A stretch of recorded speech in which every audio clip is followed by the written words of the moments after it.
Assalamualaikum warahmatullahi wabarakatuh. Perkenalkan, nama saya Yunita Nur Anggraini. Saya dari Prodi Pendidikan Bahasa dan Sastra Indonesia, Universitas PGRI Kanjuruhan Malang. Di sini saya akan mereview materi yang telah diberikan oleh Bapak Ludovicus Bomanswadu MPD selaku dosen pengampu mata kuliah Pendidikan Kewarganegaraan. Materi yang saya review berisi tentang ketahanan nasional. Secara etimologi, ketahanan berasal dari kata tahan yang berarti tabah, kuat, dapat menguasai diri, gigih, dan tidak mengenal menyerah. Ketahanan memiliki makna mampu tahan dan kuat menghadapi segala bentuk tantangan dan ancaman yang ada, guna menjamin kelangsungan hidupnya. Sedangkan kata nasional berasal dari kata nation yang berarti bangsa sebagai pengertian politik. Bangsa dalam pengertian politik adalah persekutuan hidup dari orang-orang yang telah menegara.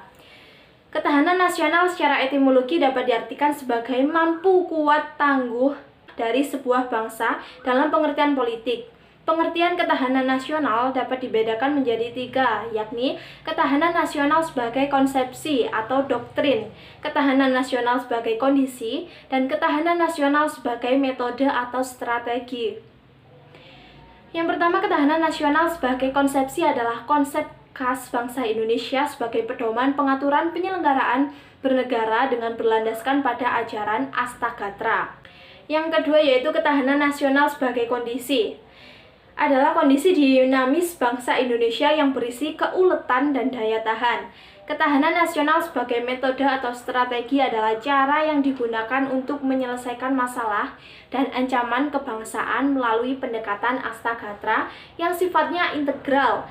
Komprehensif. Ketahanan nasional memiliki dimensi seperti ketahanan nasional ideologi, politik, dan budaya, serta konsep ketahanan berlapis dimulai dari ketahanan nasional diri, keluarga, wilayah, regional, dan nasional. Dalam naskah GBHN tahun 1998, ketahanan nasional meliputi ketahanan ideologi, ketahanan politik, ketahanan ekonomi, ketahanan sosial budaya, dan ketahanan pertahanan keamanan. Ketahanan ideologi adalah kondisi mental bangsa Indonesia yang berlandaskan keyakinan akan kebenaran ideologi Pancasila yang mengandung kemampuan untuk menggalang dan memelihara persatuan dan kesatuan nasional dan kemampuan menangkal penetrasi ideologi asing serta nilai-nilai yang tidak sesuai dengan kepribadian bangsa.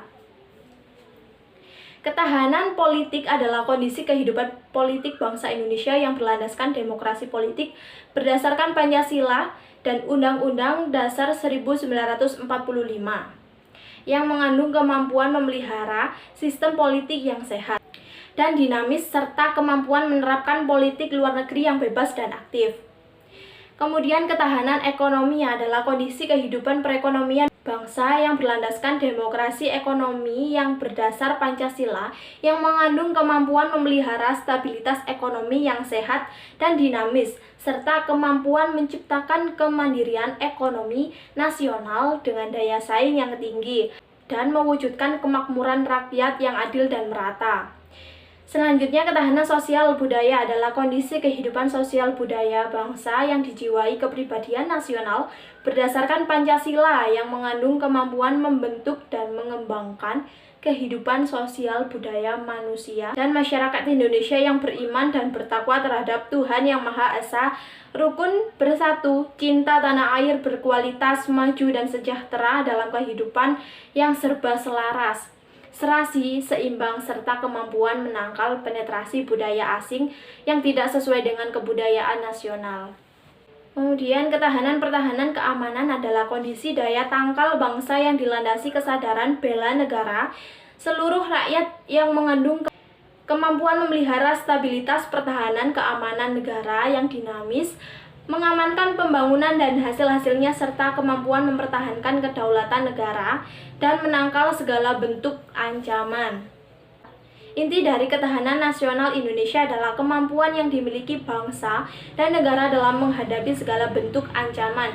Yang dewasa ini spektrumnya semakin luas dan kompleks, baik dalam bentuk ancaman militer maupun nirmiliter. Bela negara juga bisa dijadikan upaya untuk mewujudkan ketahanan nasional. Kegiatan pembelaan negara pada dasarnya merupakan usaha dari warga negara untuk mewujudkan ketahanan nasional. Bela negara adalah sikap dan tindakan warga negara yang teratur, menyeluruh, terpadu, dan berlanjut yang dilandasi oleh kecintaan pada tanah air dan kesadaran hidup berbangsa dan bernegara. Bela negara mencakup bela negara secara fisik atau militer dan bela negara secara non-fisik atau nirmiliter, dari dalam maupun luar negeri. Setiap warga negara berhak dan wajib ikut serta dalam upaya bela negara. Bela negara dapat secara fisik, yaitu dengan cara memanggul senjata, menghadapi serangan atau agresi musuh. Bela negara secara fisik dilakukan untuk menghadapi ancaman dari luar. Bela negara secara non-fisik atau segala upaya untuk mempertahankan negara kesatuan Republik Indonesia dengan cara meningkatkan kesadaran berbangsa dan bernegara, menanamkan kecintaan terhadap tanah air, salah satunya diwujudkan dengan sadar dan taat membayar pajak, serta berperan aktif dalam memajukan bangsa dan negara, termasuk penanggulangan ancaman dan lain sebagainya. Secara historis, gagasan tentang ketahanan nasional bermula pada awal tahun 1960-an di kalangan militer Angkatan Darat di SSKAD yang sekarang bernama Seskoad. Masa itu sedang meluasnya pengaruh komunisme yang berasal dari Uni Soviet dan Cina.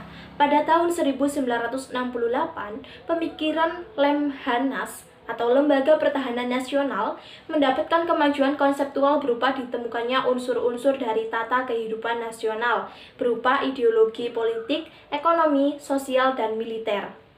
Pada tahun 1969, lahirlah istilah ketahanan nasional yang intinya adalah keuletan dan daya tahan suatu bangsa untuk menghadapi segala ancaman. Kesadaran akan spektrum ancaman ini lalu diperluas pada tahun 1972 menjadi ancaman, tantangan, hambatan, dan gangguan atau ATHG. Akhirnya, pada tahun 1972 dimunculkan konsepsi ketahanan nasional yang telah diperbarui. Pada tahun 1973, secara resmi konsep ketahanan nasional dimasukkan dalam GBHN, yakni TAP MPR nomor 4 /MPR /1978. Berdasarkan perkembangan tersebut, kita mengenal 3 perkembangan konsepsi ketahanan nasional, yakni ketahanan nasional konsepsi 1968, ketahanan konsepsi 1969, dan ketahanan nasional konsepsi 1972. Sebelumnya sudah dikemukakan, terdapat 3 cara pandang dalam melihat ketahanan nasional. Ketiganya menghasilkan 3 wajah ketahanan nasional, yakni ketahanan nasional sebagai konsepsi, kemudian ketahanan nasional sebagai kondisi, dan ketahanan nasional sebagai konsepsi atau doktrin. Ketiganya bisa saling berkaitan karena diikat oleh pemikiran bahwa kehidupan nasional ini dipengaruhi oleh 8 gatra sebagai unsurnya, atau dikenal dengan nama ketahanan nasional berlandaskan ajaran Astagatra. Konsepsi ini selanjutnya digunakan sebagai strategi era atau pendekatan di dalam mengupayakan ketahanan nasional di Indonesia. Kedelapan gatra ini juga digunakan sebagai tolak ukur di dalam menilai ketahanan nasional Indonesia sebagai kondisi. Esensi dari ketahanan nasional pada hakikatnya adalah kemampuan yang dimiliki bangsa dan negara dalam menghadapi segala bentuk ancaman yang dewasa ini spektrumnya semakin luas dan kompleks. Unsur-unsur ketahanan nasional model Indonesia terdiri dari 8 unsur yang dinamakan Astagatra atau 8 gatra, yaitu terdiri dari Trigatra, 3 gatra alamiah, dan Pancagatra, 5 gatra sosial unsur atau gatra. Dalam ketahanan nasional Indonesia tersebut sebagai berikut. 3 aspek kehidupan alamiah atau Trigatra, yaitu Yang pertama yaitu gatra letak dan kedudukan geografi, kedua gatra keadaan dan kekayaan alam, ketiga gatra keadaan dan kemampuan penduduk, 5 aspek kehidupan sosial atau pancagatra. Yang pertama gatra ideologi, kedua gatra politik, ketiga gatra ekonomi, keempat gatra sosial budaya atau sosbud, kelima gatra pertahanan dan keamanan atau hankam. Sekian review mengenai materi ketahanan nasional. Kurang lebihnya saya mohon maaf. Wassalamualaikum warahmatullahi wabarakatuh.